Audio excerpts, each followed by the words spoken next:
Welcome gamers to this week's vlog. So this week I've been playing 3 different games, a total of 85 trophies and 2 platinums. Also, as teased in last week's vlog, I'll be answering the question, which films or TV programs would I like to see made into games? Plus also, as usual, a bit of an update on the different trophy challenges that I'm currently taking part in. So without further ado, let's take a look at some of the games I've been playing this week. My first platinum this week was for Yagger. This is a game that is on my backlog and I decided to start cleaning it up as it has less than 500 players and so fulfills the individual weekly bonus for the Great True Trophy Score Challenge last week, as well as completing the Y in my game name alphabet in the Ultimate Trophy Hunters Challenge. The game is an action RPG set in a world based on Slavic folklore and has a lovely art style and includes a great and unique soundtrack which adds a lot of atmosphere to the game, having nice, peaceful and sometimes haunting tones in regular situations, but then greatly intensifies during combat situations. You play as the protagonist, Ivan, who is a village blacksmith cursed with extremely bad luck and who only has one arm. The land is ruled by an evil Tsar, who instructs Ivan to go on an almost impossible task in a hope that he will keep Ivan and his bad luck away from the Tsardom. Ivan is also manipulated by the mysterious witch Baba Yaga, who uses him to try and help dethrone the Tsar, leaving it free for a much kinder person to rule over the land. The gameplay loop is based around seeking out the items that the Tsar has tasked you with finding, which is achieved by speaking with various villagers and other people you meet on your journey to work out where you can find the items, along with completing various missions and other favours in exchange for that information. A key gameplay mechanic is that Ivan can choose one of 5 different ways to speak to other people, with one being a neutral choice that does not have any impact, and the other 4 dialogue choices, each representing a different character trait of righteous, aggressive, selfish and foolish, where each one's stats will increase every time Ivan replies with an answer representing that specific trait. This will then affect the outcome of how people will interact with him, which then in turn affects the outcome of the game. Once Ivan leaves the safety of his local village and starts to roam the land looking to complete his tasks, he will regularly be attacked by a variety of bandits and mythical beasts, who he will have to beat in battle to be able to progress to the next area. Ivan will also need to be picking up anything that is dropped or from different chests that he finds and use these items to craft better weapons. Ivan is also able to wear magical talismans or infuse his weapons with magical items that can make him more powerful. Every time a magical item is used, however, Ivan's bad luck meter will fill up, and once full, he will be attacked by the embodiment of evil, fate and misfortune, Lyko, who will steal items and break important weapons. So you're not only required to manage your stamina and health bar as is normal in these types of games, but also your bad luck meter as well. Depending on your choices in the game, there are 6 possible endings, with each one having a specific trophy tied to it. It is possible though to use backup saves and reduce it down to 2 full playthroughs of the game to get all 6 endings. There are also a large amount of missable trophies, and so a guide is highly recommended. The game is extremely fun on your first playthrough, and I really enjoyed my time with it during that first run of the game. Plus you're able to utilise the backup saves to get other endings without having to replay too much. The second full playthrough of the story can actually be done a little bit quicker due to the fact that you do not need to replay every single side mission so long as you've already got their associated trophies. But even on the second playthrough, the roaming around and fighting the different creatures can start to get a bit repetitive and boring. My overall experience with the game has also now soured a bit more due to one specific trophy that still eludes me. In fact, I've now spent as long playing the game trying for this last trophy as I have done to earn every other trophy in the game, and it's simply to answer the riddle given by an NPC in the DLC. On my first playthrough I answered wrong, thus missing the trophy, but on the second full playthrough and subsequent partial playthroughs, the NPC has not been available to speak to and so has not asked the riddle. I can only assume there must be a specific trigger, perhaps based on a previous dialogue option with another NPC, or it could be something to do with your character trait levels and which ones are more dominant. So far, after a number of partial playthroughs to a point well past where the riddle was asked during my first playthrough, I've still not managed to trigger the NPC to ask me the riddle again. Unfortunately, with no available guide for the DLC trophies, there is no easy way to find out what the trigger may be, and so I will have to just keep replaying until I randomly meet the right conditions and then hope I answer correctly. If you're not a trophy hunter, or if you don't care about getting 100% trophy completion, then I highly recommend the game and just play through once to experience and enjoy it, and just enjoy whatever ending you are naturally given. However, I really don't recommend the game purely just for trophies. So if you are a trophy hunter that gets bothered about your completion percentage and you're only playing for the trophies, then perhaps you should give this one a miss, which is a shame as you would be missing on what is actually a pretty good game. The second platinum I earned this week is for Stickfight. This week's individual bonus on the Great True Trophy Score Challenge called for us to earn trophies in a game with the fighting genre. And also the platinum fulfills the X for the platinum name alphabet on my Ultimate Trophy Hunters challenge. So myself and Vidbacker decided to download Stickfight free from the PS Plus catalogue and spend a few hours having fun playing against each other. The game is an extremely simple concept, but was great fun to play. You simply spawn in as a stickman to one of many different maps, and the goal is to simply kill the other person by any means possible to actually win the match. Also, random weapons will rain down from above to help you achieve this. The game can be played as either local co-op or in online play in either a private or public lobby, and it can support up to 4 players and has 120 different maps to enjoy battling it out on. It was a ton of fun to play and we had such a laugh for a couple of hours, and the trophy list is pretty straightforward and provides a nice ultra rare platinum. The third game I played this week was The Escapists 2. I'll go into a bit more detail on this game in a future vlog once I've earned the platinum and 100%.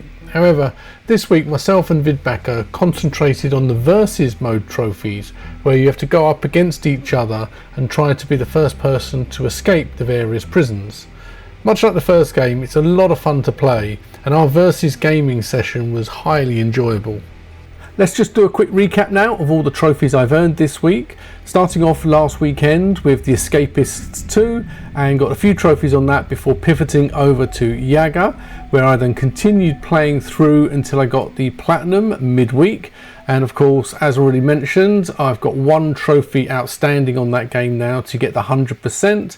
Then moved on to Stickfight and essentially got the platinum on that in a fun few hours of playing with Vidbacker. And then we moved on to The Escapists 2 to work on some of the online and versus trophies for that.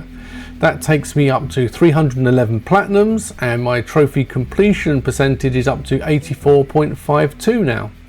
Taking a quick look at the Great True Trophy Score Challenge and seeing where we're at with that. We're in period 3, and currently as of Saturday afternoon I'm second behind Vidbacker for the period and 8th overall in the competition for the individual. Scrolling down, we'll have a quick look at the team challenge. So for the third period, Dazza Crew, my team, is in second place, with Crewbacker, the other team from our server, is in third place, so both doing really well. And looking at the overalls, so the overall leaderboard for the teams, Dazza Crew are in 6th place with Crewbacker in 8th place. So both doing extremely well so far in the challenge, so long may it continue. So with 137 days left in the Ultimate Trophy Hunters Challenge, I just thought I'd share with you a very quick progress summary of where I'm at with each of the different challenges. Anyone interested in going into a much deeper dive on the individual games I've been playing and I'm planning to play, then please follow the link in the description for access to this spreadsheet to take a look at your own leisure. Well, it's that part of the vlog where I now answer questions from the community, and as teased in last week's vlog, I'm going to be answering the question from Diffident Duck, which is, which films, TV programs would you like to see adapted into a game?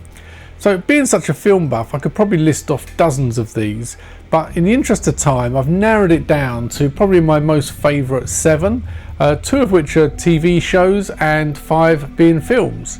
And a little caveat here is that a couple of these may already have games, but in my opinion, these are either not represented correctly in the form of they're just DLC rather than a full game, or they're such old games in a retro style that I really think they deserve a more modern day remake to do them justice.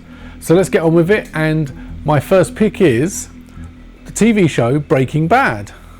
So what I would like to see is make this a bit of an empire building game where, like in the show, you start out in a small RV out in the desert and you have to avoid being discovered by the police, but also while cooking meth.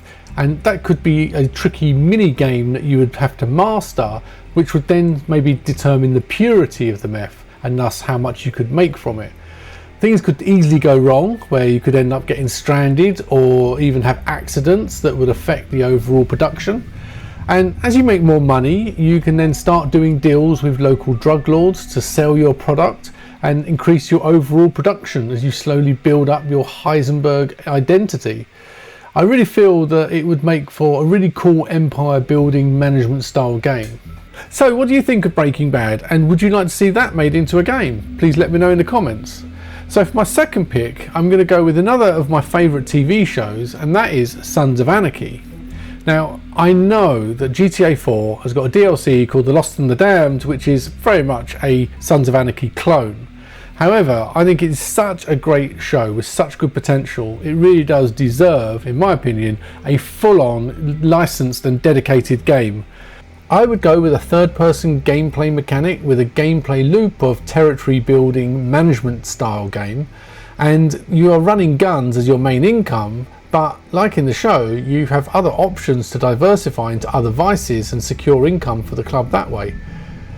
I think you'd start off the game as a prospect, where you first need to look at securing your full club membership by doing what tasks have been asked of you. But while out on these standard club missions, you will also discover new sources of income that you can then propose to the club table, and you will then need to try and convince enough of them to vote in your favour. If it gets passed, then you have the opportunity to make a name for yourself and move up the ranks. And as the story progresses, if members in key positions are then killed, their positions will be available to be filled if you can prove yourself worthy. As in the TV show, the other members will all have different views and loyalties as well, so deciding who to back and side with may well determine your fate. I think it would make for a really engaging open world game where you need to use your brain just as much as your brawn to not just to survive, but also to progress. So did you like Sons of Anarchy, and would you like to see that made into a game? Please do let me know in the comments. Now moving on to my 5 movie picks, with the first one being The Running Man. So The Running Man movie with Arnold Schwarzenegger and Yaphet Kotto came out in 1987 and was only very loosely based on an original story by Stephen King that he wrote under the pseudonym of Richard Bachman and was published in about 1982. Now, the Arnie film was made into video games for the Commodore 64 and ZX Spectrum. However, the original story, I feel, is so different from what we got in the films that I think it'd be better suited for a game. Now, the original story has been now adapted into a new film that's coming out this November, and it features Glenn Powell and Josh Brolin as the lead actors. And from what I've seen in the trailers, it's a much more faithful representation of the original story by Stephen King. So in the original story, which was set in a dystopian future, it's about a deadly survival game show where volunteers are actually enticed to take part due to the $1 billion prize money, unlike criminals being forced to take part to fight for their freedom in the Arnie film. To win the prize money, you'd simply need to survive for 30 days, and you're free to travel anywhere in the world that you like. But what makes it so hard is that you're only given a 12-hour head start and about $5,000 in cash before an elite team of hitmen are sent out to try and kill you. And each hour that you survive, you can earn an additional $100, along with a bonus $100 for each hitman that you manage to kill. This is going to be critical for your survival, as you're going to need all the money you can get your hands on to buy supplies, weapons, transport, disguises, and perhaps even bribe people to hide you, as members of the public will also be able to win money for their confirmed sightings of you. So to replicate the fact that you're able to travel anywhere in the world, I want to see the game sort of have a collection of huge open worlds that you can travel between and hide in any one of them, so long as you're able to secure the right transport between them and have the funds available to do so. Each area could represent a different country, and so it'd have its own look and style, giving unique advantages and disadvantages. So I think this type of survival game would be pretty cool. What do you think? Let me know in the comments. On to my second film pick then, and that is for Quentin Tarantino's Kill Bill Volume 1 and 2, which I'd like to see a game made using a variety of different gaming styles to replicate the different film techniques that Tarantino used in the movie. So as you follow through the various chapters to play out the story, each one would be done in a different style, where you progress through some lower grade enemies, like for example the Crazy 88s, and then you get to the difficult boss at the end as you take out each of the other Deadly Viper squad members before finally confronting Bill himself. So for example, some chapters could be done in either a first or third person perspective, but you could also mix in some retro pixel art style, or perhaps anime, and even maybe a black and white sort of Kurosawa style that they used in Trek to Yomi. I would also put in some kind of tutorial section in between each main chapter of the game to replicate that cruel tutelage of Pai Mei in the movie, where depending on how you do, you'll increase specific attributes, maybe introducing an RPG or even a Souls-like element to the game. So to be honest, although I could probably see a Kill Bill sort of game being made at some point, I think if they did, it would only ever be one game style, and maybe do something along the lines of Sekiro, which would probably get very well received. But I just think using that Tarantino style of sort of mixing in different types in his filmmaking would really lend itself well to how you could do that in a game. Like I say, in the film he mixes in anime, he goes to black and white, and has sort of various different ways of doing the action scenes, and I just think that would transpose really well into a game, and if they ever did make it, I'd really love to see it done in that way. What do you think? Let me know in the comments. My third film pick is going to be A Nightmare on Elm Street. Now for this, I'll use my caveat again, as I know we had two completely different retro games, one back on the Commodore 64 and one on the Super Nintendo. But unlike those games, I would like to see a modern day third-person survival horror game with RPG elements to it. During the day, you're going to have to go about learning all you can about Freddy to try and find ways that you'll be able to drag him out into the real world, where you will ultimately be able to defeat him. You can also use this learning to increase your different character attributes to make certain things easier. However, there would be a gameplay mechanic where you will constantly start to feel tired, so you will need to try and find ways to also keep yourself awake for longer, like finding and making cups of coffee for example. Like in the film, you'll also need to spend your awake time learning how to craft booby traps and weapons. Then you will need to search for the components and construct them in the house to help for when you eventually drag Freddy into the real world, which can be a different way depending on the type of dream you end up having. Also, each day you would only have a set amount of time before you're inevitably going to fall asleep anyway, and you will then be entering a randomized dream state that has a unique mechanic to that particular dream, which will hinder you in some way. You need to survive long enough in the dream for your alarm to wake you up again, unless you're able to find a way to wake yourself up again early, say by touching something extremely hot. Like in real life, the longer you actually manage to stay awake each day and the less sleep time you get, the harder it will be to stay awake the following day or concentrate on what you're doing, making everything that little bit harder. So sometimes you really need to find a good balance between being awake to get your preparations done and being able to stay safe for longer in the deadly dream world to ensure you're able to function better when you're awake next. I would also make it that if you fail to survive in any of the dreams, then it will be a permadeath and you'll have to start the game over again. And due to the roguelike element of how the dream worlds would be constructed, every playthrough could be very different. So what do you think about Nightmare on Elm Street in a modern day third person survival horror game? Let me know in the comments. My fourth movie pick to be made into a game would be The Cabin in the Woods. Now, I believe that there were plans for this film to be made into a game back when the film was being made, and it would have included some of the monsters that were briefly shown or teased at the end of the film. However, it got cancelled. I don't know how true this is, but if so, then it's a real shame. I think the concept of a third-person survival horror game where you have to jump between one of 5 different characters as you try to keep them all alive is a great concept.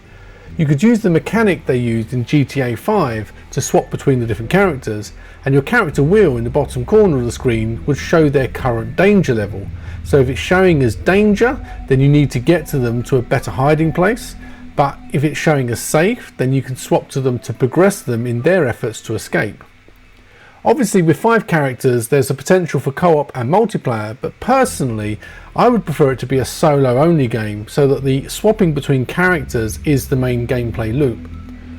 Like in the film, at the start of the game, the player has to interact with one item from a huge range of different items in a room that will ultimately result in deciding which monster will start to hunt you, with each one carrying a different difficulty level, which I think would make for a really fun gameplay mechanic, which would also add a huge amount of replayability as well. As a bonus level for completing the main game, like in the film, once you've managed to make your initial escape and managed to enter the facility, you will have to survive an onslaught as every single monster is unleashed at once. This could make for a very tense and exciting final segment where you have to use a mixture of stealth and brute force to make your final escape from the facility. So what do you think about The Cabin in the Woods? Good game or not? Let me know in the comments. So now for my 5th and final pick of movies I'd like to be made into games, and that is Edge of Tomorrow, Live, Die, Repeat, to give it its full name. So a quick fun fact is that I used to actually live right next door to the Warner Brothers Studios in Hertfordshire, which of course is where the Harry Potter films were made and where you can do the Harry Potter tours now. And back when they were filming The Edge of Tomorrow, they did a lot of the filming on the back lot, which is outdoors, and especially all of the beach scenes. Now, if you've seen the film, you'll know that the beach scenes are just completely full of explosions and gunfire. And I was actually off work the days that they were filming that, so I could hear all of it.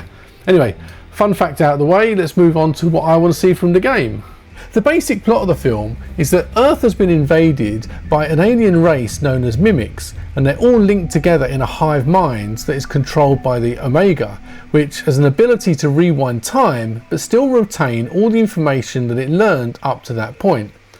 Each time the mimics suffer any kind of a defeat, the Omega resets the day, knowing what happened, and thus giving them a unique advantage to the point where with enough resets they become impossible to beat.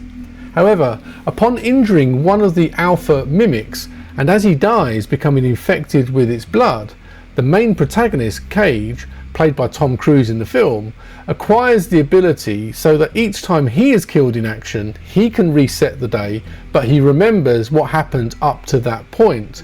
So the next time he can do better. I think this movie would make for an absolutely fantastic gameplay loop of trying to progress a little bit further each time to ultimately take down the Omega and win the war against the mimics. And I can already hear you saying in the comments about Returnal, and I believe Returnal is proof that a proper licensed adaptation of Edge of Tomorrow would make for an extremely successful, addictive and fun video game. So have you seen The Edge of Tomorrow, and do you think that would make a good game? Please let me know in the comments. And by the way, if you haven't seen the movie, then you really should, because it's absolutely fantastic and I do highly recommend you check it out. So that's it for another week's vlog, and I really hope you enjoyed it. As always, I want to take this opportunity to say a very big thank you to these gaming legends you can currently see on screen, who are my Patreon supporters. And if you're interested in joining the community, then please follow the link in the description. However, all support of the channel is greatly appreciated, so please consider dropping a like, subscribe if you haven't already done so, and I really do enjoy reading all of your comments, and they're one of the best ways to support the channel. So please let me know what games you're playing, platinums you've been earning, and what films would you like to see made into games. I will reply to every single comment, but with that being said, please enjoy your games, take care, and look after yourselves.